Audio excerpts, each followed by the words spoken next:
Since when is reading a dangerous pastime? Well, if you're reading the books on today's list, then it for sure can be deadly. From books filled with curses to others that will kill you. Let's talk about this and more only in today's Everywhere. Coming in at number 3, we have Tomino's Hell. Now, this isn't so much a book as it is a poem, but it is so cursed that it deserves a spot on this list, okay?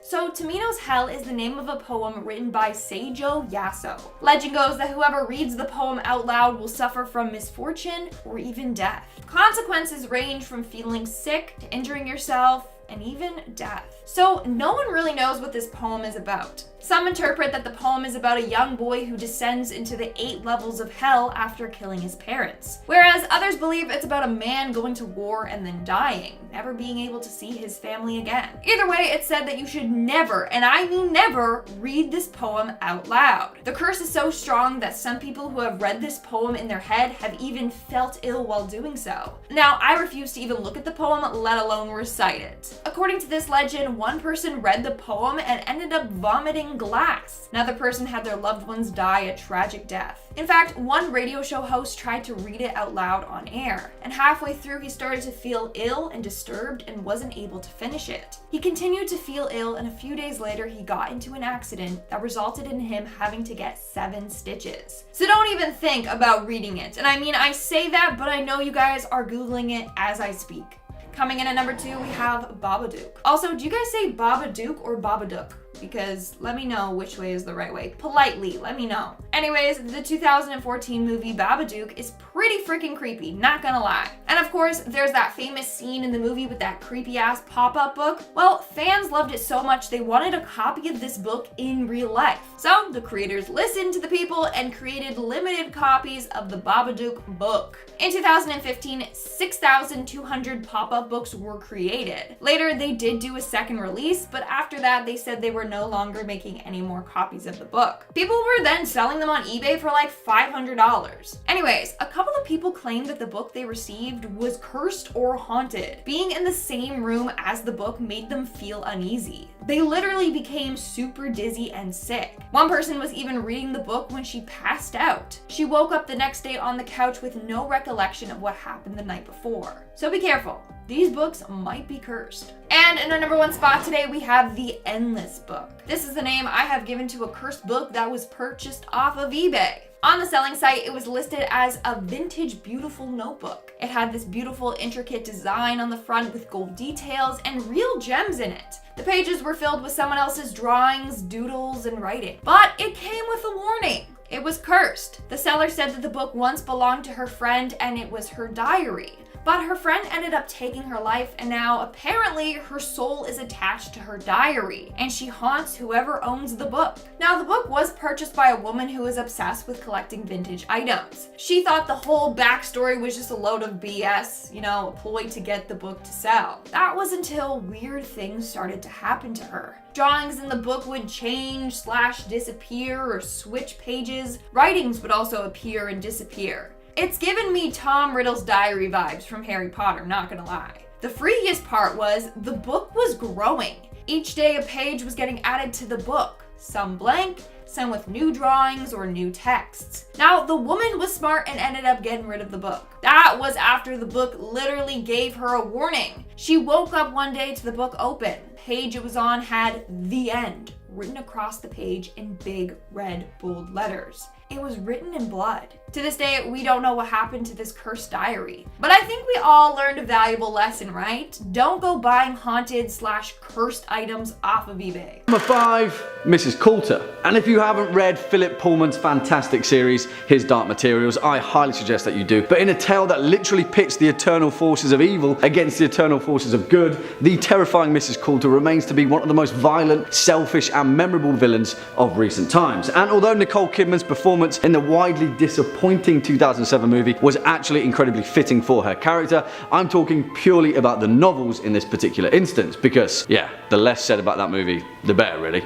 And it's an interesting one because if you know nothing about the novels, Pullman's His Dark Materials is a young adult trilogy that covers some incredibly weighty themes, but it's in the later implication of Mrs. Coulter's actions where the true consequences of her villainy were finally revealed. Although that's definitely not to say that throughout the story she's not the literal definition of evil wrapped up in an aesthetically pleasing package, because that's exactly what she is. Now, I'll try my hardest not to spoil the character of Mrs. Coulter, but perhaps the best way to describe the nature of her evil is with her demon. You see, in the world of His Dark Materials, people are explicitly connected to a creature that serves as a physical manifestation of their human soul, which appears as various kinds of creatures from the animal kingdom. In this instance, Mrs. Coulter's demon was a male golden monkey that on the surface appeared to be a beautiful, curious creature, and alongside his human familiar, the two of them would entice and flatter adults and children alike whilst working for the General Oblation Board, the secret arm of the Magisterium, a corrupt holy church. Like I said, weighty. Her demon perfectly reflected Mrs. Coulter's personality as a beautiful creature on the surface, but running deep with malevolent intentions. On one occasion, her demon was seen tearing the wings off of cave bats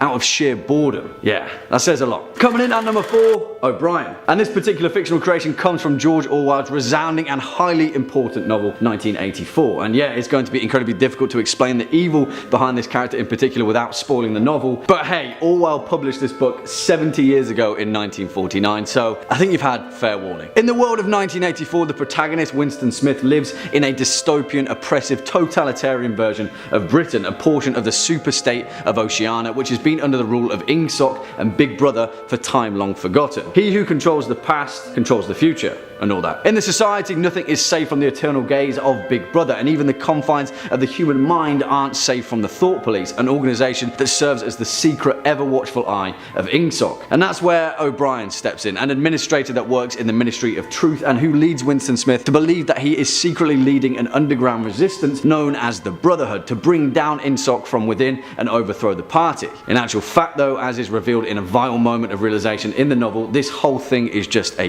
game to O'Brien, and he in fact finds great joy weeding out citizens that aren't completely loyal to the party and to Ingsoc. O'Brien's entire method of operation is to lure in anyone who even questions the party's authority by pretending to be on their side and buy into their model of rebellion, and then of course instead arrest them and cure them through moments of perverse torture of the human mind. I mean, compared to some entries on this list, O'Brien is the definition of a very human fear. He exemplifies totalitarian authority with every morsel of hope that he extinguishes. In his own words, if you want a picture of the future, imagine a boot stamping on a human face forever. Yeah, although perhaps not the root of all villainy, this guy comes pretty close. Next up at number 3, Euron Greyjoy. And please, no, don't panic, I'm not talking about the show's representation of Euron Greyjoy, but purely the book series. Although I still love the show for the most part, Euron Greyjoy wasn't given the portrayal that his character deserved, and there's no denying that in George Martin's A Song of Ice and Fire, the Crow's Eye himself, Euron Greyjoy, is one of the most terrifying villains in the whole of modern fantasy. And again, it's because of his humanity, or lack thereof. Now, George Martin is one of the finest writers of our time and has a particular knack for creating characters of pure evil, down to the fact that he segues the conventional notions of light and dark and instead focuses on areas of grey. But no,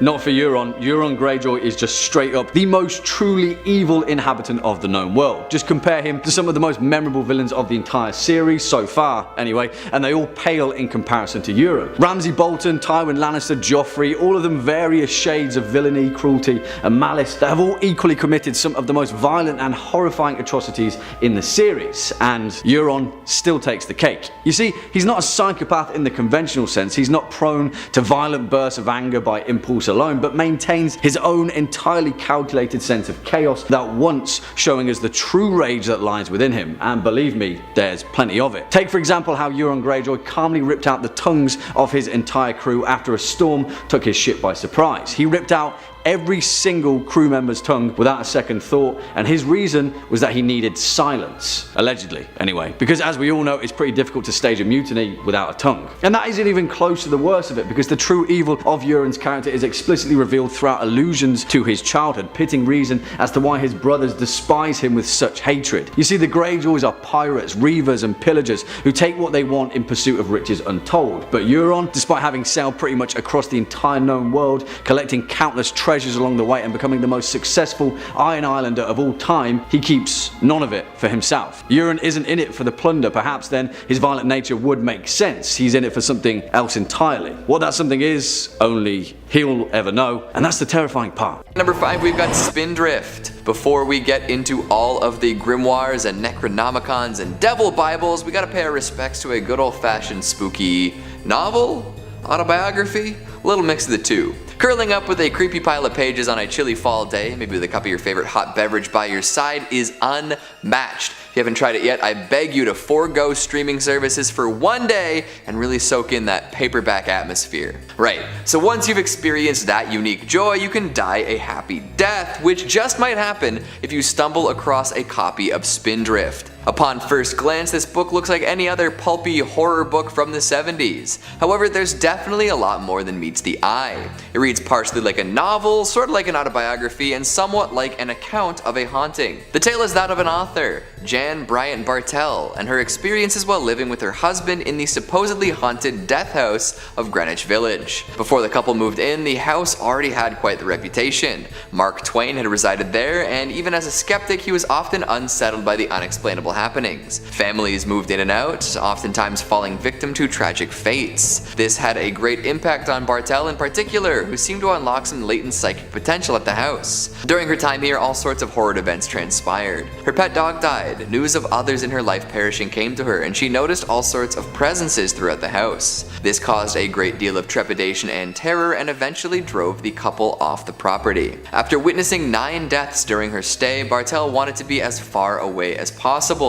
Following this move, she decided to commit her story to page and wrote Spindrift. She spared no detail in this extremely personal account of the haunting, and eventually did finish the initial manuscript. Unfortunately, she became the 10th victim to the house. After completing the manuscript, Bartell passed away, supposedly followed by the curse. People who read this book claim to feel a very spooky presence while flipping through the pages. There haven't been any accounts of readers falling victim yet, but I'd still be careful while reading. Coming in at number 4, we've got the Untitled Grimoires. Here we go, some real spooky stuff. When you hear the term grimoire, you know you're in for some haunted volumes, that's for sure. Especially if they remain untitled, adding to the mystery and allure. How positively chilling. These 2 tomes became objects of intrigue back in 2013 when they were sold through an online auction. They fetched quite a hefty price, coming in at around $14,000. For any other spiral-bound notebooks, that asking price would be outrageous, but the history surrounding these grimoires makes them worth every penny. Apparently they were penned by none other than Persephone Adrastea Irene, a Wiccan high priestess with a coven full of devoted followers. She was quite the spellcaster and filled the books with all sorts of magical knowledge. Over 200 pages of enchantments, incantations, summons, and spells can be found by the owner of these books. Summoning rituals for demons and spirits are a major factor here too. However, the books came with a grave warning. Any non-witches should avoid them at all costs, as Persephone left a little message behind for them. It reads,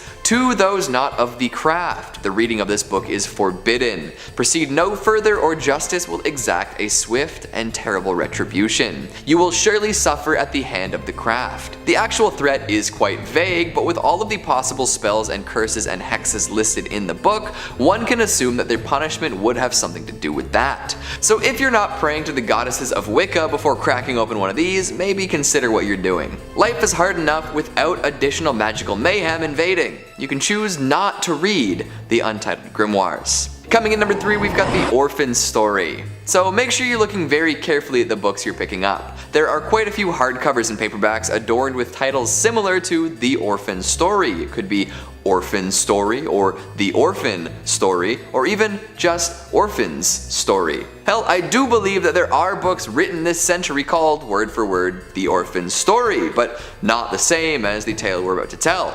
What a world, right? It's almost like orphans are classic literary tropes that get people engaged in stories quickly. Who doesn't love a good found family tale? But I'm getting off track. This tale was originally penned in the 1600s by Martin de Leon Cardenas. There's nothing particularly scary about the story itself. It's about a young Spaniard who heads to America in search of fortune. But for some reason, everyone who became involved in the publication of this book met with a grisly fate. Editors and translators who had previously worked on it died in terrible car crashes or succumbed to deadly illnesses. It seemed to go all the way back to the original story too. Hundreds of years of people attempting to get a book published only to be killed in upsetting ways. It's a wonder it got published at all. In 2018, the book was finally published, so you can head out and read it now. Although with a legacy like that, do you really want to flip through those pages? Number 3 on this list is Tamino's Hell. Tamino's Hell is one of the most famous works from the Japanese poet Sajo Yaso, but it's famous for all the wrong reasons. It's not actually a book, so I'm leaving the parameters of this video a little bit, but it is a one-page poem that has dire consequences if read aloud. It was initially released in 1919 and started to gain some popularity because those who read it felt very troubled and uneasy when doing so. The poem's subject matter is very disturbing and graphic, and it's understandable why it would make somebody feel uneasy. It's about a child named Tamino who lived amongst abusive parents and decided to write all of her sorrows into a poem. That poem is found by her parents and they respond by locking her up in a cage and not feeding her. Eventually she dies from disease and malnourishment. So the poem itself is pretty bloody depressing to begin with. Throw on the fact that when you read it out loud you actually get cursed, and now we have one of the most dangerous pieces of writing in the world. Tamino's Hell, if you read out the poem in its entirety out loud, is said to curse you forever. The curse ranges in severity and can come in the form of almost anything. Illness, financial ruin, accidents, death of a loved one, or even death of yourself are all in the potential cards for what might happen if you read this poem out loud. One of the most famous instances of this is filmmaker Suji Terayama, who made a movie based on the poem and then shortly died soon afterwards due to illness. There have been countless others who have suffered similar fates after reading this poem as well. I've actually avoided reading the poem even silently while I was doing this entry and just read people's descriptions on it. For your safety and your family's safety, I recommend that you avoid it as well. Number 2 on this list is Codex Gigas. This book is often referred to as the Devil's Bible, and anything that's called that has to make this list. It's one of the strangest books in the world because even though it's only 320 pages in length, it actually weighs roughly 160 pounds. The origin behind this dark book is widely debated, but the most popular legend includes a Buddhist monk. It's said that in the 16th century, a Buddhist monk broke a promise to his master, and as a punishment, he chose to lock himself in a room and have no food or no water. He spent days in that room writing 310 of the current 320 pages in the book. The last 10 he couldn't finish though, and instead of enlisting the help of someone from our world, he decided to get someone else to help. It was the devil. He called to Lucifer himself, and Lucifer answered his call. The monk died, but Lucifer finished the remaining 10 pages and left his devilish mark on the book forever. The book is now locked up in Vatican City for safekeeping, but it's said that somebody stole those last 10 pages written by the devil, and nobody knows where they are now. What's written in those last 10 pages is also a bit of a mystery. The devil could have written horrible spells in there that could result in awful evil sweeping across the land. He may have also put a curse on those last 10 pages, and those who read it will fall victim to whatever curse he decided to leave behind. Who knows how dangerous this book could actually be? Either way, if you ever stumble upon Codex Gigas, I don't recommend giving it a read. Number 1 on this list is the Grand Grimoire. The Grand Grimoire is considered by some to be the most dangerous book on the planet. The exact date this book was written is unknown, with some estimates putting its first publication in the early 1400s, but other experts saying that it was probably written some 500 years after that. The writer of this book is thought to be Antonio del Rabina, who, other than writing this grimoire, pretty much a complete mystery. The Key of Solomon and the Lesser Key of Solomon are often on people's most cursed books list, and much of the teachings in the Grand Grimoire was taken from those original texts. This book, the Grand Grimoire, serves only one evil purpose. It teaches someone how to summon and make a pact with the devil. Wikipedia writes, the work is divided into 2 books. The first book contains instructions for summoning a demon and for the construction of tools with which to force the demon to do one's bidding. The second book is further divided into 2 parts, the Sanctum Regnum and Secrets. The Sanctum Regnum contain instructions for making a pact with the demon, allowing one to command the spirit without the tools required in book 1, but at greater risk. Secrets contain simpler spells and rituals one can employ after having performed the ritual in the first book. Some editions contain a short text between those 2 parts dealing with necromancy. The book describes several demons as well as the rituals to summon them in order to make a pact with them. It also details several spells for winning the lottery, talking to spirits, being loved by a girl, or making oneself invisible. This book is made to be an evil cheat code to life. Some something that somebody can use to hack the game and get a leg up at everything. And don't get me wrong, winning the lottery would be a pretty cool superpower to have, but at what cost? How much of my soul am I gonna have to sell to a demon to get that done? How do I know that I'm gonna perform these spells properly? Like, if I'm an amateur, then I could very easily screw something up and fatally injure myself in the process. Also, summoning the devil is never the best idea to begin with either. This book is just far too powerful and far too sinister for humans to have access to. Number 5 on this list is Shams al-Marif.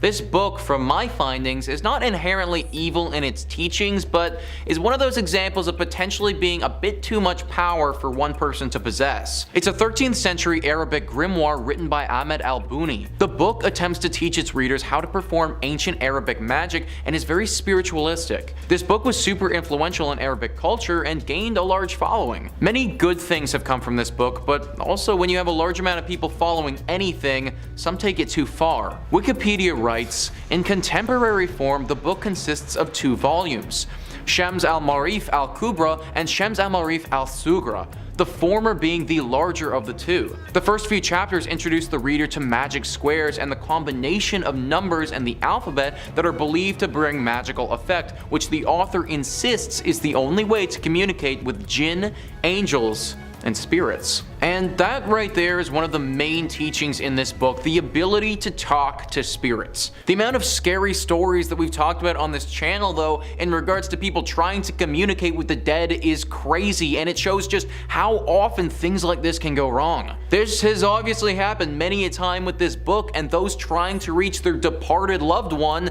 end up contacting a super dangerous demon. I don't think that there's anything morally wrong with contacting the dead, if the dead are okay with it, of course, but it seems like doing this always ends up with something bad happening. This grimoire won't curse you just by simply reading it, but if you try and perform some of the rituals it suggests, then it's very likely that you could cause some serious harm to you or those that you love.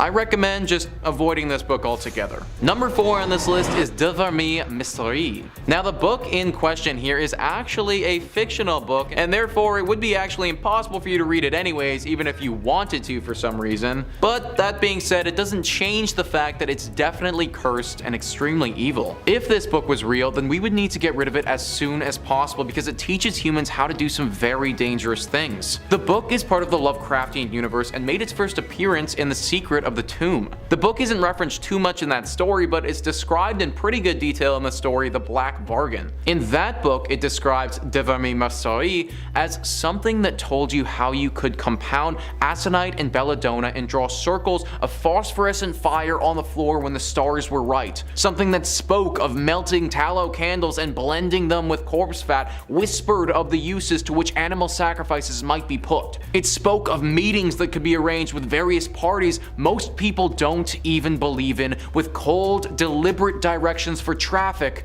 with ancient evil. Drawing circles of fire, sacrificing animals, talking with ancient evil, this all sounds like pretty bad news to me. Especially the part that says you can arrange meetings with various parties. It's clear that not only can this book teach someone how to perform any number of spells and incantations, but some of those spells will deal with the summoning of ancient demons and creatures. And if we assume that this book is real and can be read, then that would also mean that the terrifyingly powerful gods Lovecraft wrote about would also be real. Meaning that this book could grant you the ability to summon Cthulhu or something even worse. Summoning your standard demon is already bad enough, but an all-knowing, super powerful god definitely raises the stakes a little bit. This book, from every description I can read about, sounds like something that's just far too dangerous for any human to use and wield safely. If it ever was real and you did happen to stumble upon it, best to avoid reading it at all costs. Coming in at number 2, we've got the Codex Gigas, the Devil's Bible. Who knew this was even a thing? What I like about this entry is the fact that I can make this joke now. That's right, you should be praying before you crack open a Bible because that's what people tend to do already. Heyo.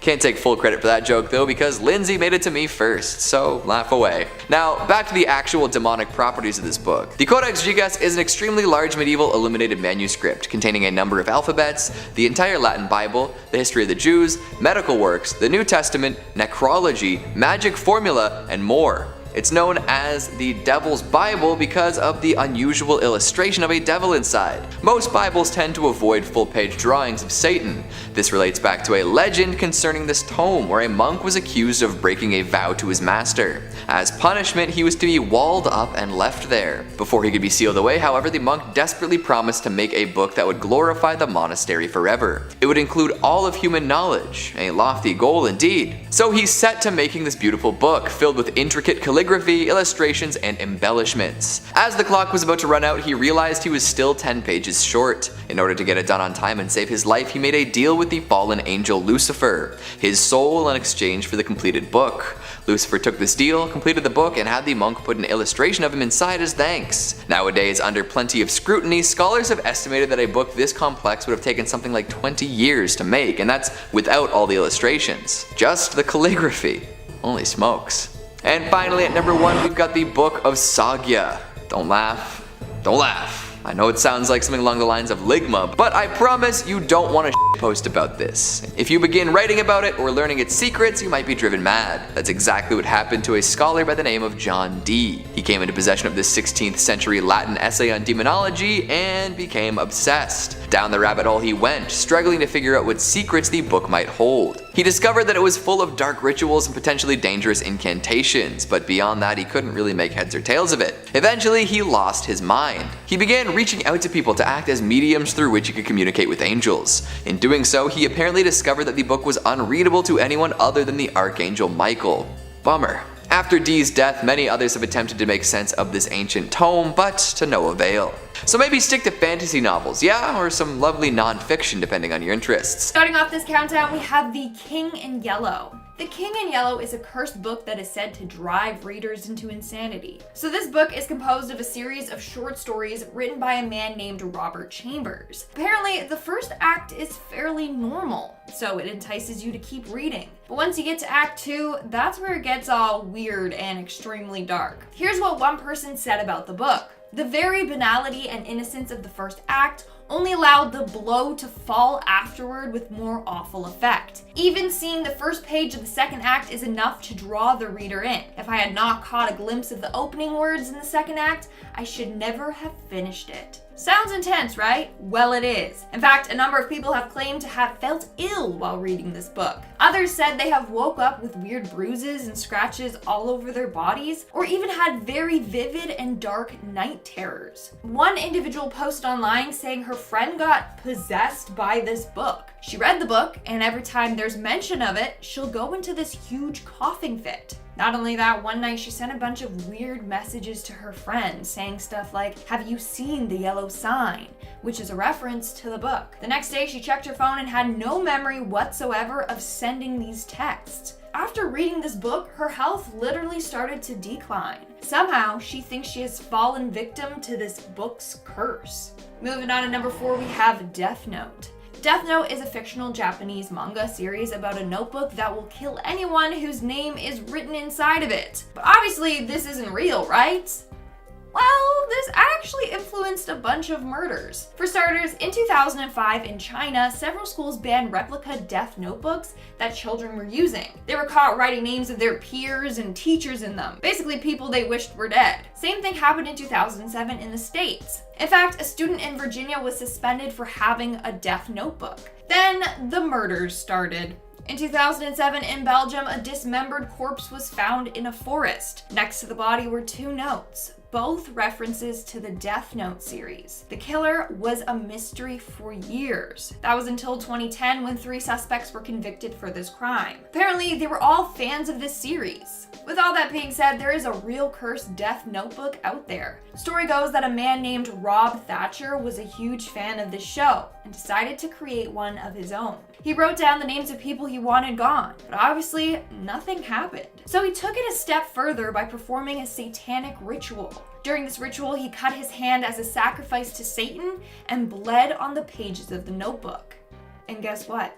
It worked. The next day, one of his enemies got in a deadly car accident. It was late at night and he skidded off the road and died. The following week, his ex-girlfriend had a terrible allergic reaction that sent her to the hospital where she nearly died. And then the following week, another one of his victims died by taking his own life. So it's believed that his book is now cursed by the devil. and whoever's name is written in there will die. Swinging in at number 2, Nurse Ratched. And this particular entry may get people's blood boiling a little, because there's no denying the fact that Louise Fletcher's performance in 1975's One Flew Over the Cuckoo's Nest caused an entire generation to scream out in rage at the screen, as her fantastic portrayal of Nurse Ratched relentlessly proved that there are few limits to the depths that absolute power can corrupt absolutely. And although Fletcher's performance was without a doubt iconic in its own right, that's not to detract from the fact that Ken Kesey's 1962 novel just so happened to pen one of the most terrifying villains in the whole of literature. And again, it was down to her warped sense of humanity, or lack thereof, where the true nature of evil was found. However, the tragedy of Ratched's character only serves to make us as an audience question our own sense of morality, and ultimately it forces us to confront whether we can or should ever forgive evil. I'll try my utmost not to spoil anything behind this tale in particular, but as the novel explains, Nurse Ratched is the head administrative nurse at Salem State Hospital, a mental institution where the novel's narrator, Chief Brodom, resides alongside the iconic Randall McMurphy and a whole host of other patients that make up the fabric of Kesey's tragic tale. At Salem State, Nurse Ratched exercises her absolute power over the patients, using her patients' access to medication and basic necessities as a means to malevolently maintain a corrupt, cruel, authoritarian regime over some of the most vulnerable members of our society. I mean, revealing the true nature of Nurse Ratched's pure propensity for evil would be spoilers enough, but holy moly, believe me when I say this character is a creation of true evil. Whether we can understand her motivations is a different question entirely, but Nurse Ratched remains to be one of the most perverse demonstrations of authority and the evil that so often comes with it. Yeah, she definitely deserves a place on this list. And finally, coming in at number 1 spot, Hannibal Lecter. And that should be Dr. Hannibal Lecter, because I'm not in the mood to piss off one of the most complex and dangerous minds in the entirety of fiction. Some would argue that in fact Hannibal Lecter is the most perfect villain ever created, and that's without being in many cases the actual villain of his story. Created by Thomas Harris and first appearing in his 1981 novel Red Dragon, Hannibal Lecter is a forensic psychiatrist on one side and a cannibalistic serial killer on the other. Throughout the events of Red Dragon, the novel's protagonist Will Graham comes to the stark understanding that Dr. Lecter doesn't fit any conventional psychological profile. In fact, psychiatrists refer to him as a sociopath simply because they don't know what else to call him. A fact which is reinforced in the later novels, where Clarice Starling states that they don't have a name for what he is. In many ways though, Hannibal Lecter is the antithesis of what a human should be. He operates more as a machine than he does a man, demonstrated through his unrivaled intelligence and his eidetic memory, where he often explains the details of his elaborate memory palace and narrative function that is often paired to a similar brilliant mind, Sherlock Holmes. That makes you think, right? However, despite his superior intellect, it comes with the extent and variability of his actions where the fear truly lies. Much like Euron Greyjoy, Hannibal Lecter is a pool of such depth and complexity that the understanding of his motivations would or will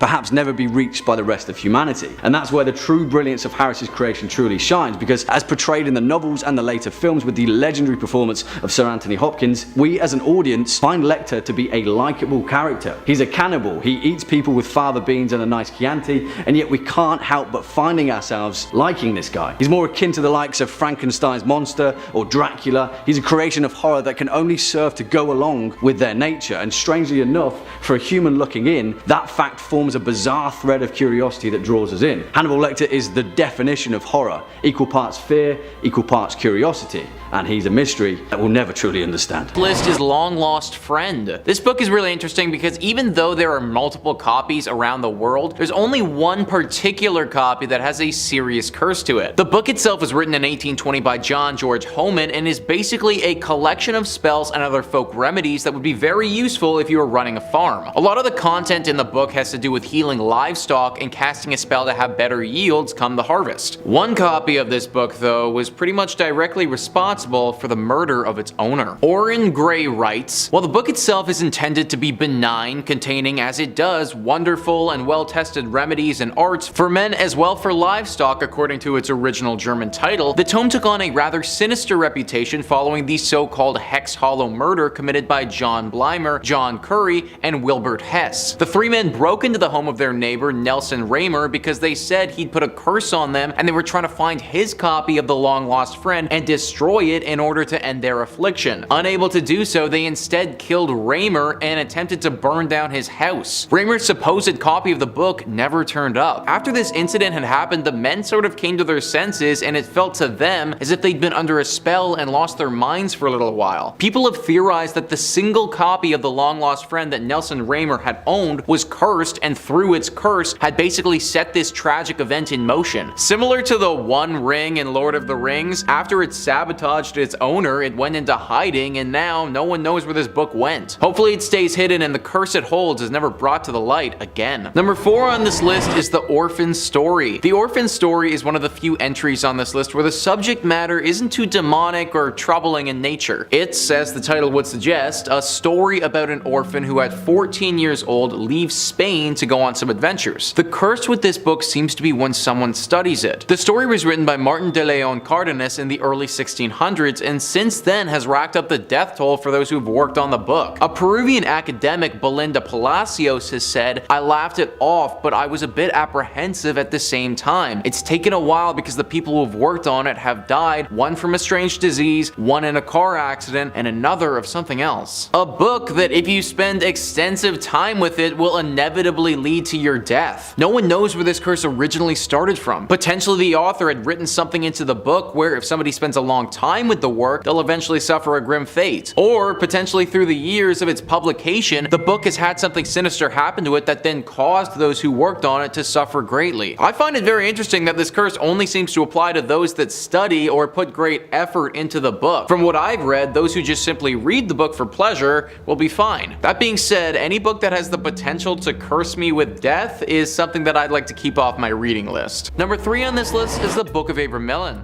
Abraham was an Egyptian mage who lived between 1362 and 1458 and dedicated his life to magic. Once Abraham visited Egypt, and there he met a magician, not that magician which you see on TV shows, but that who really knows dark magic and dark secrets. He told Abraham many dark and mysterious secrets and strange things which you and I can never imagine. He told him how to live the dead person, the location of under-earth treasures, how to contact devils. Besides this, he also told him the secrets of becoming invisible and flying in the sky. That last passage that I just read was written by Sharik Kamal while he was listing the most cursed books of all time. This book is known to be dangerous, and it isn't just because of the contents in it either. Yes, summoning the dead and performing dark magic in its own right is very dangerous and has the potential to cause serious problems for you and those around you. This book, though, may just be inherently cursed to begin with. Many people who have read this book, even those who don't go on to perform any of the rituals or incantations that the book describes, have gotten horribly bad luck afterwards. Like the second they opened up the book and started reading, their entire life just flipped on its side. Some have said that afterwards their home became haunted by some dark spirit and they had to move. It's almost as if the book itself is a portal to another demonic dimension, and just the action of opening it could cause something to leak out. I'm sure that Abraham was a great writer, but no book is worth dying over, so I won't be reading this one anytime soon. Number 2 on this list is The Great Omar. This book is believed to be the cause of one of the most tragic disasters in all of human history, sinking the unsinkable ship, the Titanic. No, you don't catch Leonardo DiCaprio reading this book in the 1997 movie version, but maybe he should have. This book, even though it is deeply cursed, is potentially the most ornate and beautiful books to have ever been created. In fact, it took over 2,500 hours to create this book, which translates to over 100 full days. One would think that a book of this kind would fetch quite the pretty penny, but that actually wasn't the case. In fact, the man who binded this book, Francis Sangorsky, had an extremely hard time trying to sell it to anyone. Finally, he did find a home for it in America and was in the process of sending it over there, but it never reached its destination though, because it was on the Titanic. Now, the reason that people think this book had something to do with the unsinkable ship sinking is because only a week or so after the ship had gone down, so did Sangorsky. He died by drowning to death a very short time after the book had also sunk to the bottom of the ocean. This is why people believe that something about this book will curse those around it and potentially lead to someone drowning. I personally think it's a bit of a stretch to just assume that having this book caused the entire Titanic to sink. However, it is a remarkable coincidence what happened to Sangorsky. It probably won't ever happen, but if this book ever did wash ashore one day, I wouldn't want to be the one to pick it up first. Number 1 on this list is the Book of Soiga. The Book of Soiga is one of the most complete collections of magic and dark magic that one could come across. Wikipedia writes, amongst the incantations and instructions on magic, astrology, demonology, lists of conjunctions, lunar mansions, and names of genealogies of angels, the book contains 36 large squares of letters which Dee was unable to decipher. Otherwise unknown medieval magical treatises are cited, including works known as the Liber E, Liber Os, Liber Dignus, Liber Sipil, and Liber Munob. So we'll get to those letters in a second because those play into the cursed nature of this book, but even without those, we're still dealing with a book that goes into depth on some pretty dangerous topics. The one that jumps off the page to me as being potentially problematic is demonology, the study of demons and the hierarchy to them, and also the study of how to potentially summon them. This is certainly problematic and already a reason to not read this book, but let's get back to those letters. In 1608 there lived a man named John Dee. John Dee was fascinated with this book and wanted to figure out how to decode the letters. He reached out to the angel Uriel, and Uriel told him that only the worthy one will be able to crack the code. Truly a chosen one scenario where the book will reveal its secrets to the one that it decides. John Dee tried to decode it anyways, but then a grim fate befell him and he died. Then, very mysteriously, the book disappeared from the face of the earth for almost 400 years, until it all of a sudden reappeared in 1994. Now, it's thought that trying to decode these letters could prove fatal if you aren't the one worthy to do so. There's over 7 billion people on the planet, so the odds that you're the one worthy one and won't die are pretty slim. Not the sort of odds that I'd want to take just to look at some strange medieval letters. The Haunting of Hill House, Shirley Jackson. Now, you may be surprised I included this book on our list, considering it jumped up in popularity following the release of the Netflix series of the same name. However, prior to this, the book wasn't as popular amongst all audiences, and was a lesser known ghost story that certainly deserves our attention. When we think about horror story cliches, we think haunted houses. It's the top of the list, an idea done so often it's frequently parodied. However, Shirley Jackson brought something entirely new with her book, The Haunting of Hill House, which is simply the best haunted house story ever written to date. Fact. Released back in 1959, Hill House is a gothic horror that tells the story of 4 seekers who arrive at a notoriously haunted house, under the order of Dr. Montague, an occult scholar looking for evidence of a haunting. At first, their stay seems destined to be nothing but a spooky encounter. However, Hill House is gathering its power and eventually chooses one of them to make its own. Guess who? It's an easy guess. Now, the book is vastly different to the show and arguably better, so if you want a fright, you should definitely check it out, even though this list is books you should avoid. But where's the fun in that? Coming in at 4, The Cipher, Kathy Koja. First published back in 1991 by Kathy Koja during a period of time where it was becoming clear that the likes of Stephen King weren't the future of horror fiction. So Koja took advantage of this by stripping the genre down to the basics. The Cipher tells the story of a black hole that spontaneously appears in the floor of a couple's apartment in Detroit.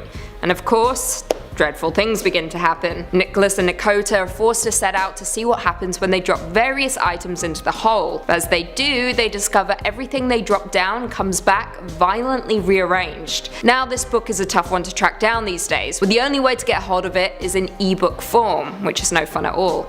Here's hoping that publisher will eventually bring it back into print.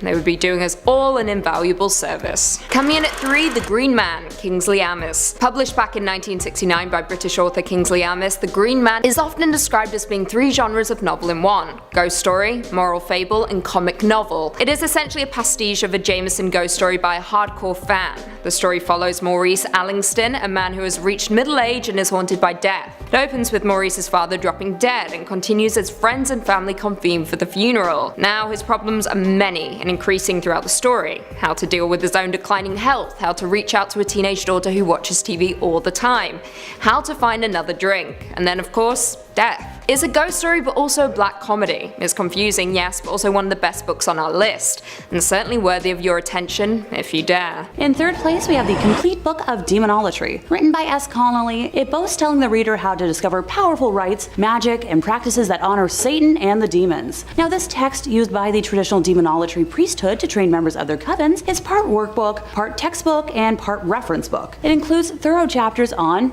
demonology, history, demonic holy days, offerings, prayers, sigils, religious rites, and an introduction to demonolatry magic. Okay, this might be the first book I'm actually tempted to buy for myself. If only just to learn more about like demonology history from someone that isn't Ed Warren for once. I love the Warrens and their work, but at the same time, it would be kind of neat to learn from a lens that isn't, as biased in Catholicism. Let's see what else it advertises. Learn how and why the Ends, demonolatry sigils, ascension, and many other demonolatry methods have become standard practice among many theistic Satanists. It claims to guide students from pre-initiate to adept. It even delves into the depths of demonolatry, sex magic, necromancy, scarlet elixir rites, and red fluid sacrifice. See, that entire last phrase I can do without. Let me know what y'all think in the comments. Should I bother investing in it or not? In second place, we have the Grimorium Verum. The Grimorium Verum, which is Latin for true grimoire, is an 18th century grimoire attributed to one Alabek the Egyptian of Memphis, who wrote it in 1517. Like many grimoires, yep, it claims a tradition originating with King Solomon. The grimoire is not a translation of an earlier work, with its original appearing in French or Italian in the mid-18th century, as noted already by A.E. Waite, who discussed the work in his book of ceremonial magic in 1911, stating that the date specified in the title of Grimorium Verum is undeniably fraudulent, since the work belongs to the middle of the 18th century and Memphis is Rome. Alrighty. One version of the grimoire was included as the Clavicles of King Solomon, Book 3, in one of the French manuscripts S. L. McGregor Mathers incorporated in his version of the Key of Solomon, but it was omitted from the key with his explanation. That apparently at the end there are some short extracts from the Grimorium Verum with the seals of evil spirits, which, as they do not belong to the Key of Solomon proper, I have not given. For the evident classification of the key is in 2 books and no more. I just love feuds. H.R. Shaw also published some of it in The Secret Lore of Magic, the Book of Sorcerers in 1957. Alrighty, time to break down all 4 books. So book 1 is described as concerning the character of demons, particularly the superior spirits of Lucifer, Beelzebub, Astaroth, while also including the many inferior spirits below them and their invoking sigils. Who wants to hear about what all the lesser spirits can do? Klonek has the power to bring money to those who make a pact with him. Lucisin has power over important people and politicians. Frymost has power over women. Kleppoth can help you experience all sorts of dreams and visions. Kill can manifest dramatic situations and changes. Mersild has dominion over long and short distance travel. Clisthard can create confusion or enlightenment, depending on what you need. Serchade can make you see all sorts of natural and supernatural creatures. Hickpath can make a person think of you, no matter how far or distant they may be. Humans can bring you any book you desire. Seagal will cause all sorts of prodigies to appear. Brucissier can teach you the art of necromancy. Guland causes all illnesses. Sergak can create every kind of opportunity for advancement. Montreal can help you move about unseen. Fruitimier prepares all kinds of feasts for you. Huigi Tigras,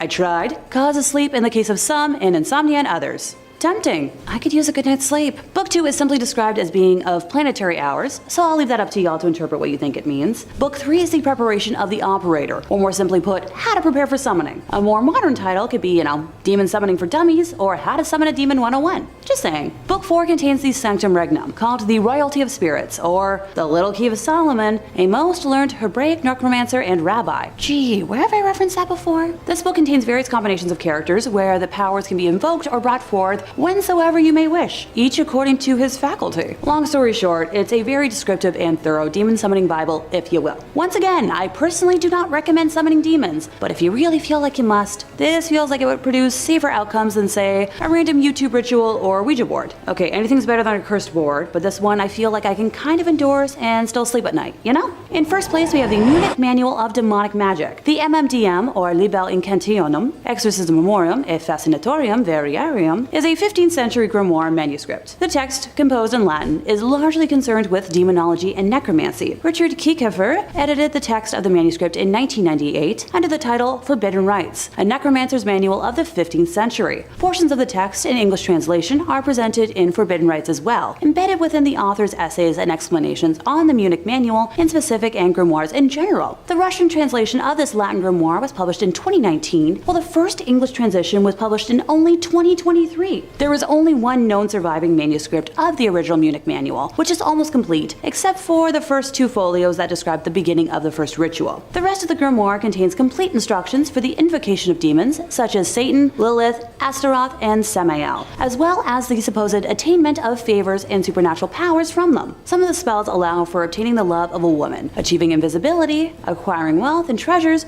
or gaining knowledge. The text is accompanied by over 40 illustrations of magic circles and symbols to be used in the ritual. Pages 130 to 133 of the text include a list of 11 demons, similar to the one from the Ars Goetia. Since there are only 11, I suppose I could list them all off. Count/Duke Barbarous, Duke Cassin, President/Count Odious, King Cursin, Duke Alugor, Prince Teob, President Fulak, Duke Ganeron, Marquis Tuvaris, and President Hani. Oh, and Marquis Sukax. I promise I did my best with pronunciations. Most of the text is in Latin, with the exception of 2 appended materials in German and Italian. Makes sense to me. Starting off this countdown, we have the Lesser Key of Solomon. The Lesser Key of Solomon is a cursed grimoire that is said to contain summoning spells for over 72 demons. That's right, this book can help you summon 72 demons.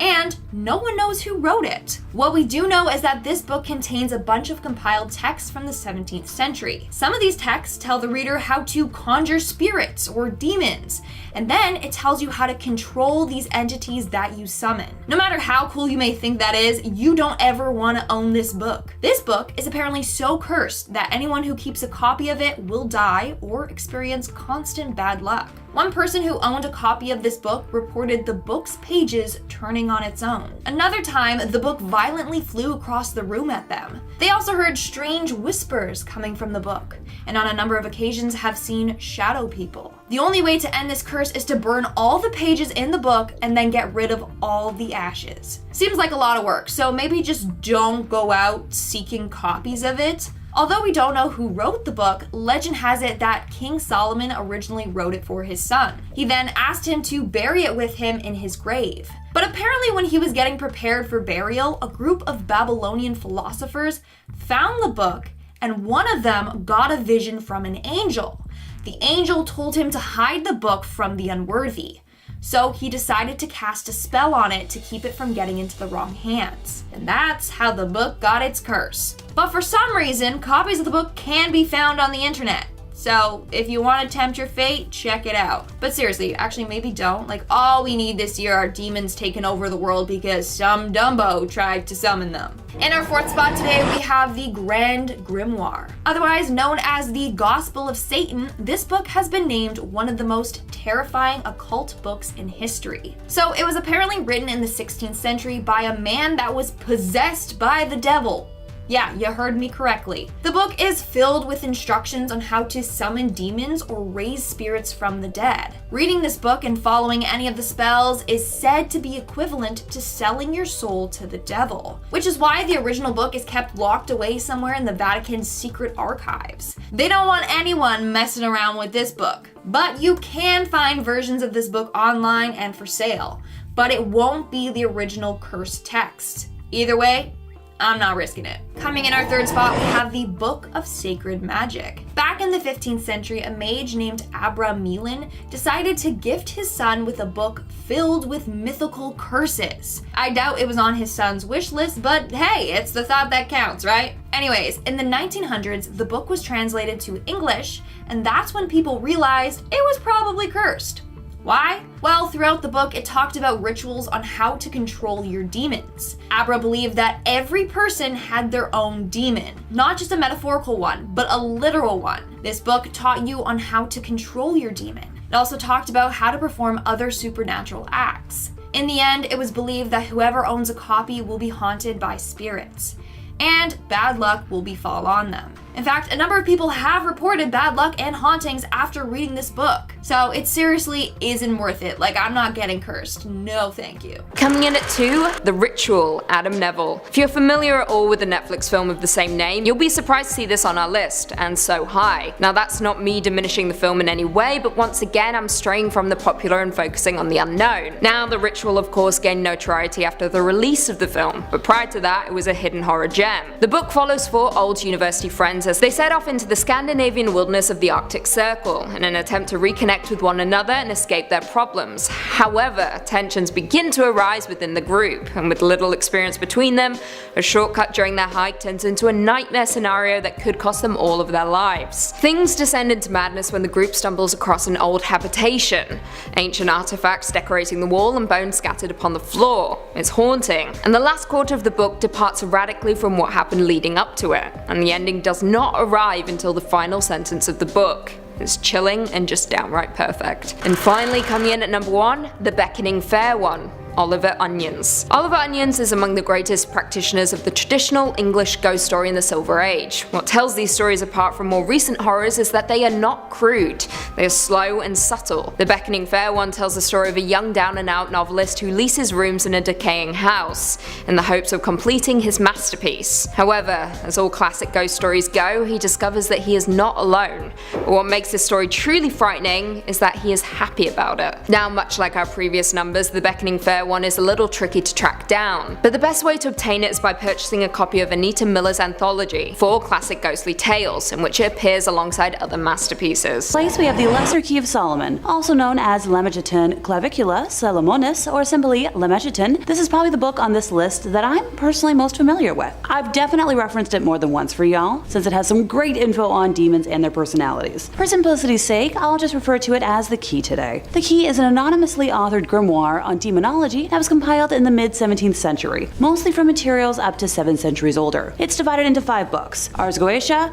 Ars Theurgia Goetia, Ars Paulina, Ars Almadel, and Ars Notoria. The Key is based on the Testament of Solomon and the ring mentioned within it that he uses to seal demons. While most of us know specifically the Ars Goetia for, the 72 demons listed in the ranking, and I promise I'll get to the highlight reel in a moment. Now, while I don't have a technical definition for Ars, the Latin term Goetia refers to the evocation of demons or evil spirits, and is derived from an ancient Greek word meaning charm, witchcraft, or jugglery. In medieval and Renaissance Europe, Goetia was generally considered evil and heretical, in contrast to Theurgia and Magia Naturalis, or natural magic, which were sometimes considered more noble. Okay, the 72 demons I promised. I promise I won't bore y'all and list them all, but some notable ones include King Baal, Duke Velfor, King Beleth, Duke Berith, Duke Astaroth, King Asmodeus, King or Count Fine, and Samael. The Ars Theurgia Goetia mostly references Trithemius's Steganographia, though the seals and order of the spirits are different due to corrupted transmission via manuscript. Rituals not found in Stenographia were added, and in some ways conflicting with similar rituals found in the Ars Goetia and Ars Paulina. Most of the spirits summoned are tied to compass points. 4 emperors are tied to the cardinal points of Carnisiel in the east, Amenadiel in the west, Demoriel in the north, and Caspiel in the south. And 16 dukes are tied to cardinal points, intercardinal points, and additional directions between those. There are in addition 11 wandering princes, so that a total of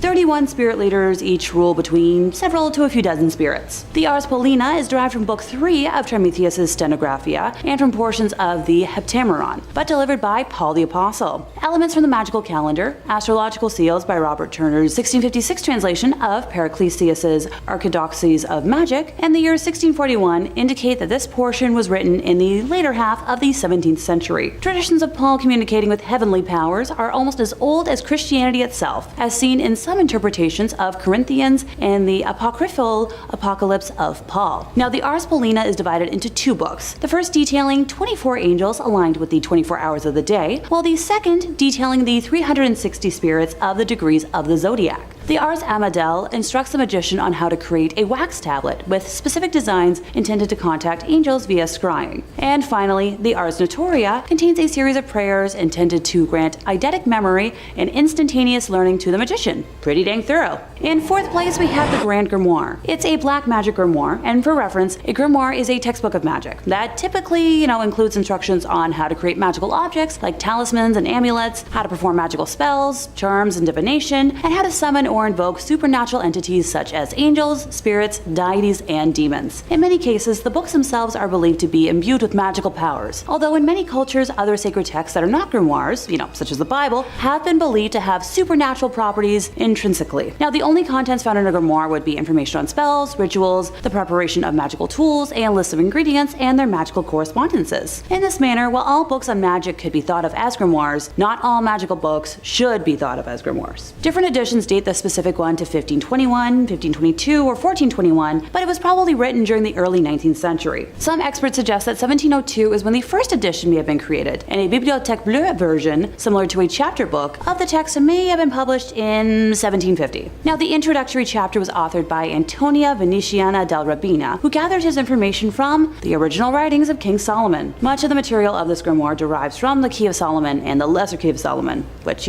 our grimoire is attributed to King Solomon. Also known as Le Dragon Rouge, or the Red Dragon, this book contains instructions on how to summon Lucifer, or Lucifuge Rofocale, for the purpose of forming a deal with the devil. The 19th century French occultist Eliphas Lévy, author of Dogmes et Rituels de la Haute Magie, claimed the contemporary edition of Le Dragon Rouge was a counterfeit of a true older Grand Grimoire. Gosh, I love petty historical spats. Now, the overall work is divided into 2 books. The first book contains instructions for summoning a demon and for the construction of tools with which to force the demon to do one's bidding. The second book is divided further into 2 more parts: the Sanctum Regnum and Secrets de l'Art Magique du Grand Grimoire. The Sanctum Regnum contains instructions for making a pact with the demon, allowing one to command the spirit without the tools required by Book 1, but at greater risk. Secrets contains simple spells and rituals one can employ after having performed the ritual of the first book. Some editions contain a short text between these 2 parts, known as Le Secret Magique ou Le Grand Art de pouvoir parler aux morts, or in English, The Magic Secret or the Grand Art of being able to speak with the dead, which deals with necromancy. The book describes several demons as well as the rituals to summon them in order to make a pact with them. It also details several spells for winning a lottery, talking to spirits, being loved by a girl, making oneself invisible, and more. This book mentions the 3 greater demons, which are similarly prioritized in the Grimorium Verum. Sidebar: in the English translation of the work, the demons are referred to by the more generic term of spirits, which is a term I know some modern Satanists tend to prefer. The demons that are mentioned are the Emperor Lucifer, Prince Beelzebub, and Grand Duke Astaroth. Now, this work also makes mention of 6 lesser demons, and of course I'll mention them all. Lucifuge Rofocale, Prime Minister; Satanáchia, Commander-in-Chief; Agliarept, Commandant;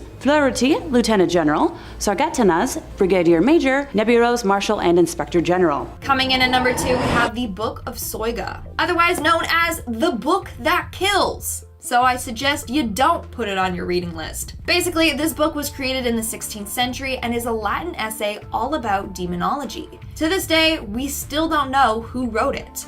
But what we do know is that John Dee, who worked as an advisor for Elizabeth I, got the book in 1580. He spent the rest of his life trying to decipher the whole thing. He quickly realized that this book was no good.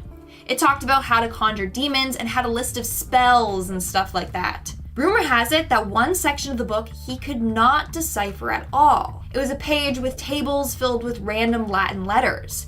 But he was determined to decipher it. So him and his pal, who was an occultist and medium, apparently summoned the Archangel Uriel. The angel apparently spoke through his friend and said that this book was made when Adam entered paradise. And also, apparently only Archangel Michael is the only one who can decipher the full book. The angel also warned them that the book was cursed, and anyone who deciphers the meaning of the coded tables would die 2.5 years later. Well, in the end, this book drove John to madness, and he died. After his death, the book was lost for the longest time, until 1994. That's when not 1, but 2 copies were found. Crazy. But let me know in the comments below, if you had the opportunity, would you risk your life deciphering this book? I'm a little curious to see what it's about, but also I don't want to die, so maybe not. And in our number 1 spot today, we have the Devil's Bible.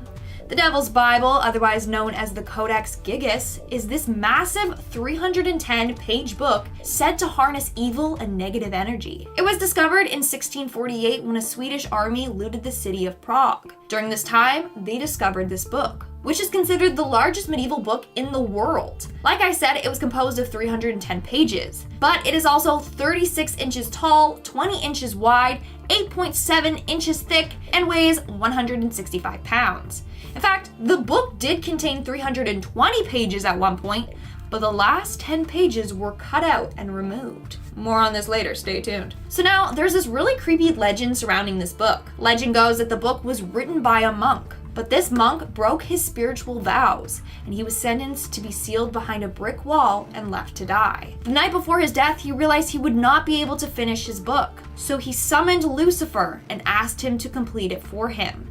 In return, he offered him his soul. So legend goes that this book was finished by the devil himself. Now, remember those pages that I said were removed? Well, apparently they were removed for a very important reason. Some people believe that those pages told people how to summon the devil. And obviously, if those pages fell into the wrong hands, it would be bad. To make this book even creepier, some pages are filled with drawings of the devil and other demonic entities. One page contains a 19-inch frightening drawing of Satan. And apparently, the book also contains a bunch of dark rituals and tests, like how to perform exorcisms. You know, in case you summon the devil or a demon, then you just want to take it all back again. Number 5 on this list is the Picatrix. The Picatrix is a large grimoire compiled of all Arabic magic. The content associated with this book is so abhorrently graphic though that it's often avoided by people who study such books. The book lives in the world of astrology and tells its reader that their magical abilities will be powered by the stars. In the book, you can be able to hone the power of planets like Saturn and Jupiter and use that power to your liking. Typically, the spells in this book though are of an evil nature. The spell that follows is about creating a wasteland for you to live in. On the day and hour of Saturn, with the second face of Capricorn ascending with Saturn standing in it, place the thin sheet in the place that you desire to be depopulated. The harmful power of Saturn will flow into it and it will never be populated for as long as the thin sheet shall stand there. The spell there doesn't even explain that you need to coat this thin sheet that you're using with fluid from a pig's brain for it to work. However, it's grotesque spells like this that have many experts avoiding this book at all costs. The book is filled with rituals and spells that are just plain wrong, and honestly, I don't know if even praying beforehand is enough to read this book. I just avoid it at all costs. Number 4 on this list is Fahrenheit 451. Fahrenheit 451 is a book that was written by Ray Bradbury that was published in 1953. The book is all about a dystopian United States where books are completely outlawed, and if anyone is to read a book, then these people called firemen will attack your home and burn it to the ground, all of your belongings as well. The book has actually received some pretty exceptional reviews and is a pretty unique take on a dystopian world. Unlike some of the other entries on this list and in our past parts, there's nothing inherently evil about the words in this book. It won't teach you how to praise the devil, and reading it won't curse you or make you susceptible to demonic possession. However, reading one version of the book that was published might do far worse. Reading that version might kill you. Asbestos is a mineral that can be turned into a chemical used to make something fireproof. Well, back in 1953 when this book was published, the company that published it thought that a really cool gimmick would be to coat the entire book in asbestos when they were binding it. The idea being that these fictional firemen would have no way of burning it even if they wanted to. Although this was a really interesting promotional effort and the sales of the book did pretty well, nobody was aware at that time of the serious effect that extended exposure to asbestos can have on somebody. Asbestosis is a chronic lung disease caused by inhaling asbestos fibers. This causes shortness of breath and a much higher possibility that you get lung cancer. A lot of miners, railroad workers, electricians, they can be susceptible to this disease, or in this case, people who purchased the first publication of Fahrenheit 451. Now, the negative effects of this chemical won't show up for potentially a decade, and it does take some serious extended exposure. However, some people have claimed that the purchasing of this book caused them long-term effects later in life. If you bought this thing and then put it on your bookshelf to sit for years, then you could be inhaling this chemical for years without even realizing it. I suppose this book wouldn't fall under the conventional definition of being haunted, but I certainly wouldn't want to be reading it if I was you. Swinging in at number 2, The Sworn Book of Honorius, and this is perhaps one of the oldest existing medieval grimoires that can actually be verified in its entirety. It's important to note that this grimoire shouldn't be confused with the grimoire of Pope Honorius, because this one is an entirely different story. Written by Honorius of Thebes, a mysterious historical figure shrouded in the occult, this grimoire is pretty much a play-by-play guide on how to conjure and command demons and allegedly contact a divine celestial power. It outlines the use of seals, an operation outlined in the Key of Solomon, which may or not be on this list. The first medieval reference of this text was in 1347. It appears numerous times throughout history, in 1456 and frequently throughout the 14th and 15th century. Allegedly, the Sworn Book of Honorius is a product of a conference of magicians who thought it would be a grand old idea to stick their heads together and condense all that vast mystical knowledge into one single volume. Well, that volume just so happened to be a staggering 93 chapters of demonic, all-powerful, mystical know-how. That's some pretty heavy reading. And finally, our number 1 spot, the Magical Treatise of Solomon, and the primary means that we even understand the term demon. The Magical Treatise of Solomon is some mystical, funky stuff shrouded in the mystery of an ancient world. Well, the Byzantine Empire to be specific. Also known by its more lofty name, the Little Key of the Whole Art of Hygromancy, found by several craftsmen and by the Holy Prophet Solomon, which, you know, if you're going to name something, you may as well name it in full. This grimoire is literally the cornerstone of every grimoire ever made and serves as the bridge between the Roman era Testament of Solomon and the Renaissance Key of Solomon, where the mystical era of demonology made its return. Allegedly, it was based upon the found scripture of King Solomon, laying out his knowledge to his son Rehoboam, and it is pretty much a guidebook on a vast amount of magical techniques and tools to summon and control a host of demonic spirits, create charms, understand the differing means of divination, and heal through the powerful use of herbalism. Whatever your thoughts, there's no doubt that the magical treatise of Solomon had a massive influence on everything from folklore and witchcraft to horror cinema and even Harry Potter, and whatever it is, it makes for a bloody interesting story. Number 5 on this list is the Treatise of the Vessels. The year is 1981. Harrison Ford has already taken the big screen a few times, but is he a leading actor? Yes, Raiders of the Lost Ark takes to the screen, and the beautiful George Lucas and Steven Spielberg brainchild officially solidifies Harrison Ford as being an elite A-lister in Hollywood.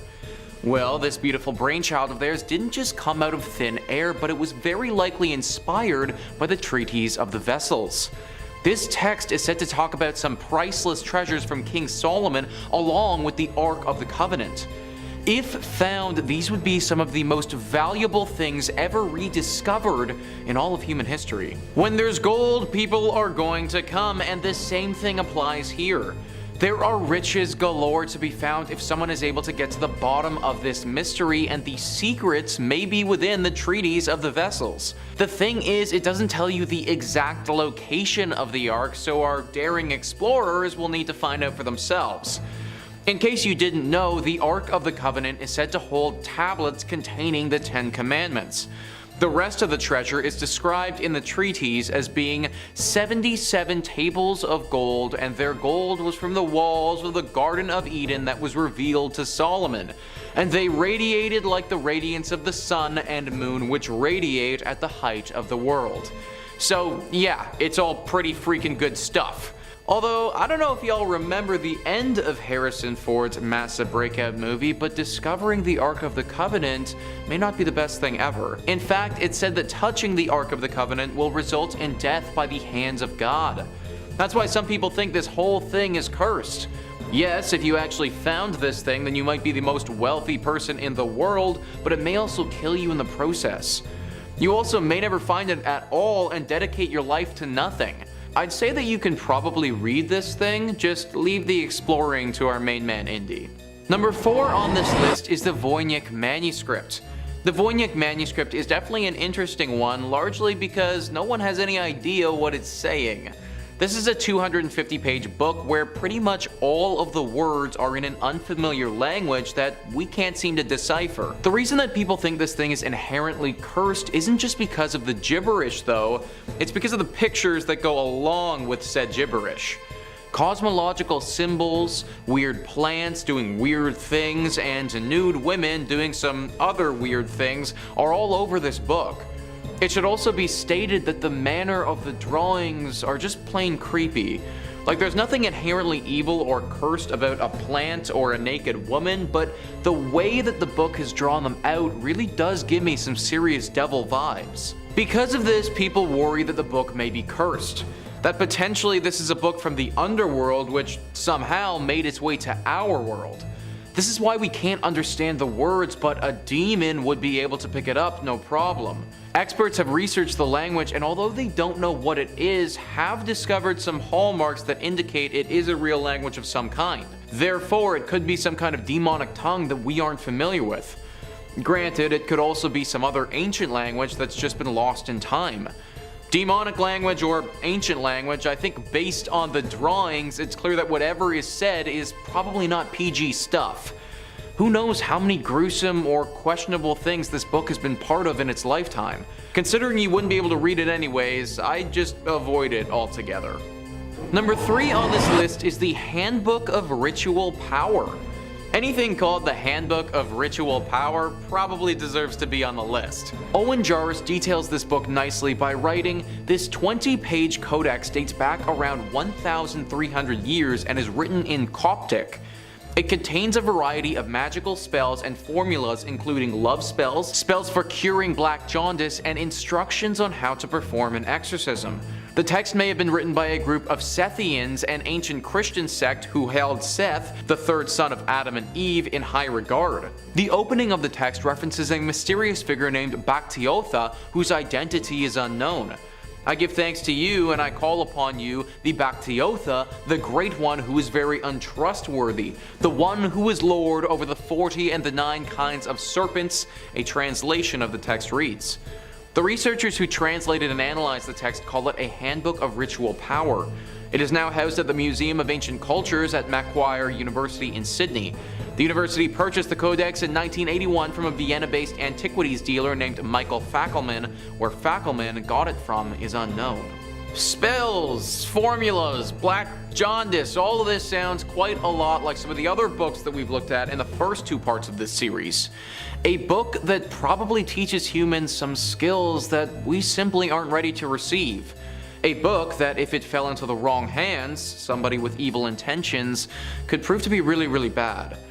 There are things that need to be left in the hands of higher beings, and making somebody fall in love with someone else may just be one of them.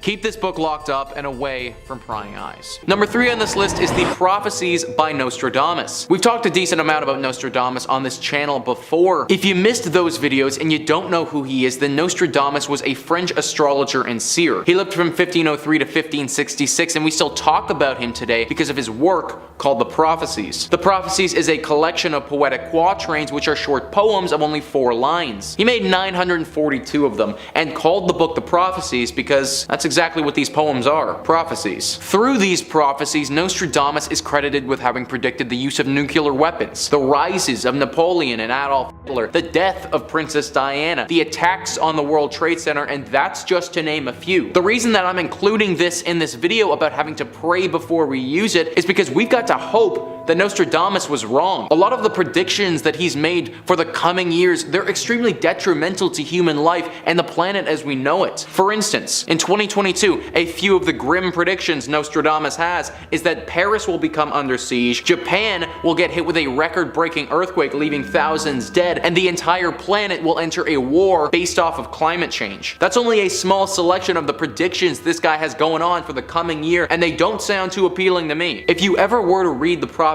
in its entirety, then just pray that this book isn't haunted with the truth. Number 2 on this list is The Catcher in the Rye. The Catcher in the Rye is one of the most famous novels written in the last decade. However, some of its fame comes from a very dark and evil place. The Catcher in the Rye has been linked to many murders over the years. It is said to be the favorite of a large group of criminals who believe that the book is speaking to them. Many people think that this has to do with the main character, Holden Caulfield, who feels like an outcast and doesn't fit in anywhere. One can imagine that this may be the same sort of feelings that a criminal would feel when they go through their adolescence, which is what Holden is going through in the book. Hundreds of crimes have been linked to this story, but the most infamous is the murder of John Lennon. Mark David Chapman, a lover of The Catcher in the Rye and a deep admirer of John Lennon, assassinated the musician on December 8th, 1980. It said that he believed he was saving Lennon's soul from the evil in the world and was preserving his innocence to live on. This could be a whole bunch of baloney though, because he's also said that he was jealous of the Beatle and wanted glory for himself. Whatever his true motives were, right after he fatally shot John Lennon, he pulled out a copy of The Catcher in the Rye and read it until the police showed up and apprehended him. Reading this book may not inherently make you an evil individual, but hundreds of crimes like this have been linked to this book, and it does certainly seem to pull at the nasty feelings that live inside of us. If you are going to read it,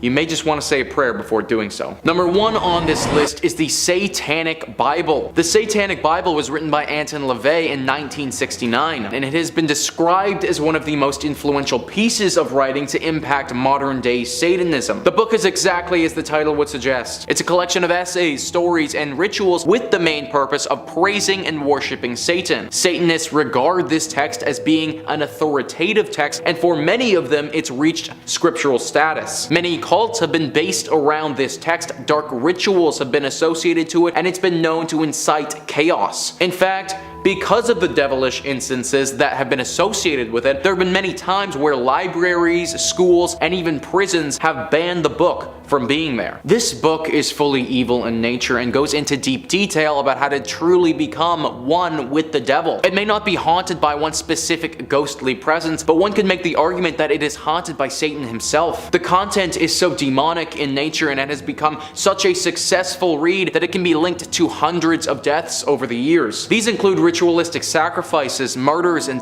suicides. If you ever were to read this book, then I would recommend praying beforehand to avoid falling into a deep and somber rabbit hole. I'm sure that reading the book would be an interesting intellectual study, but surrounding yourself with that much darkness, it isn't healthy for the human mind. 5. The Book of the Sacred Magic of Abramelin the Mage. The Book of Abramelin, or more formally, the Book of the Sacred Magic of Abramelin the Mage, is an old Jewish magic text that is thought to date back at some point in the 14th or 15th century. Now, it wasn't the initial publication of this book that gave it its notoriety. Instead, it was when it was 19th and 20th century magicians who were in the Hermetic Order of the Golden Dawn, which is a British secret society dedicated to the practice, research, and upholding of old occult magic ways. But hush hush, you didn't hear that from me. One of the founders of the Golden Dawn, S.L.M. Mathers, created the first ever English translation of the book in the 1890s, drawing from a previously established 17th century French translation. Now, Mathers' translation quickly became the definite magic text of the 19th century, eventually helping inspire Aleister Crowley to inspire his system of magic, the legendary occultist and fixture of one of the best Ozzy Osbourne songs ever. That solo still goes, man.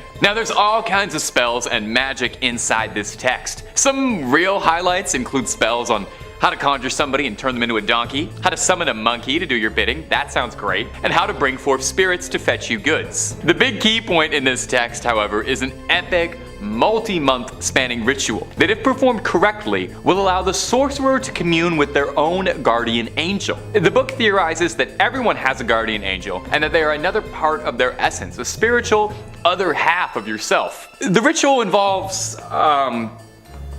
I don't know how to say this politely. You have to, well, they say you have to get blissfully intimate with your other half. Once the honeymoon period is over, the caster then has to summon up and conquer unredeemed spirits of the infernal regions of hell to conquer them. And then they'll be able to master the spirit domain. That sounds like a lot of irredeemed spirits. I hope my angel might help out a little bit with that. This all sounds very complicated, so all things considered, maybe it's for the best that this one's locked away. Seems like heavy reading, not before bedtime. And if you're looking for more true tales of terror, fake frightening fribs, cursed relics, ancient evils, aliens, cryptids, conspiracies, ghouls, goblins, and pretty much everything spooky you can think of, Top 5 Scary is the place to be. Stay subscribed, but way more importantly, stay scared.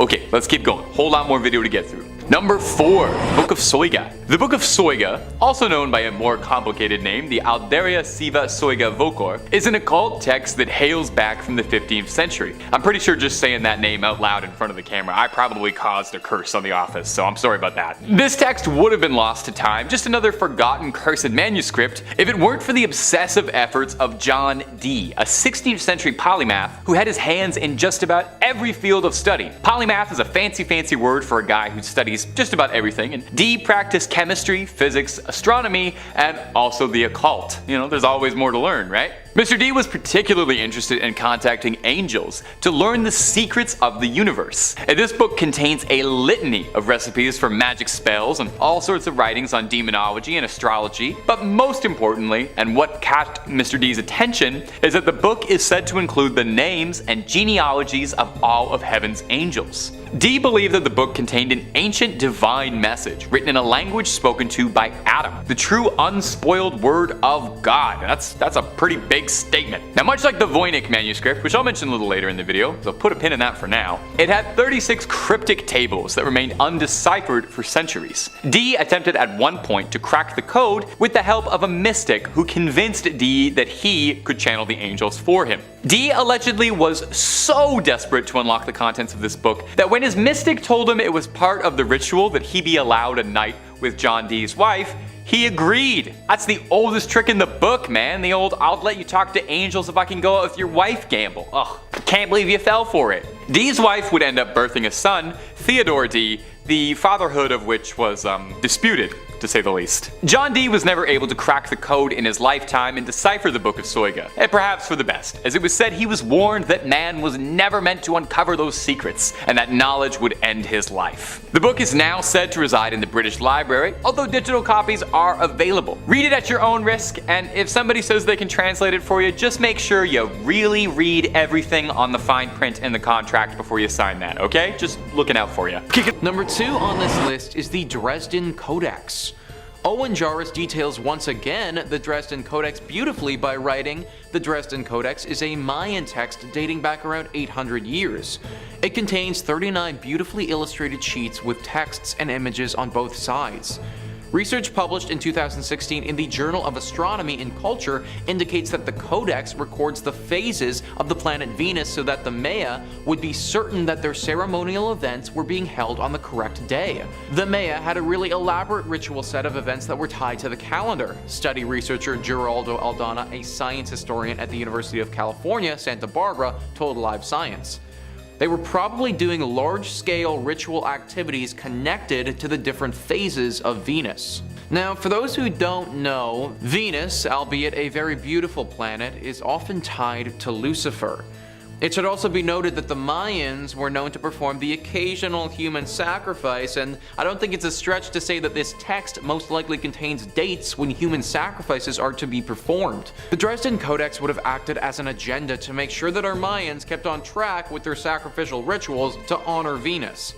For this reason, it's thought that this codex is cursed with the souls of those who were sacrificed.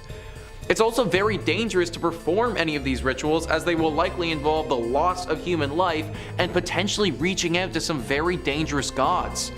This is the oldest surviving Maya book, and for that reason needs to be kept around for research, but I wouldn't recommend the average person giving it a read. And finally, number 1 on this list is Liber Lineatus. This text is currently considered to be the longest lasting Etruscan text in all of history. It dates back to the 3rd century BCE, and because not much is known about the Etruscan language, it remains mostly untranslated. However, experts who study such things have been able to decipher some of it and have discovered that the text was a ritual calendar, a collection of dates with specific rituals to be performed on said dates. The exact details of these rituals are unknown, but we assume them to be centered around human sacrifices and things of that nature. This is already enough to fear this book, but what makes it inherently cursed is how the pages were used for several thousand years. Mihailo Beric was a low-ranking Croatian official who, in 1848, decided to leave his position and travel to Egypt. While he was there, he decided to purchase a sarcophagus with a mummy inside. Why someone would want a coffin with a preserved dead body in it is beyond me, but apparently this was pretty cool to own back then. Anyways, he takes this mummy back to his home in Vienna and stands it upright in the corner of one of his rooms. It wasn't until after he died though and his brother donated the mummy to the State Institute of Croatia that somebody realized what the mummy was covered with. The bandages that preserved the mummy were covered in writing. These bandages were the Liber Lineatus and had been used as rags for this mummy for centuries. Now this text is locked in a refrigerated room in the Archaeological Museum of Croatia, and for good reason. Not only is the writing of this text potentially very dangerous, but people believe that the spirit of this dead mummy haunts the rags and that they're cursed. Those that come into contact with them, or God forbid, read them, could have some very tragic events befall them. For this reason, I highly recommend staying away from the Liber Lineatus at all costs.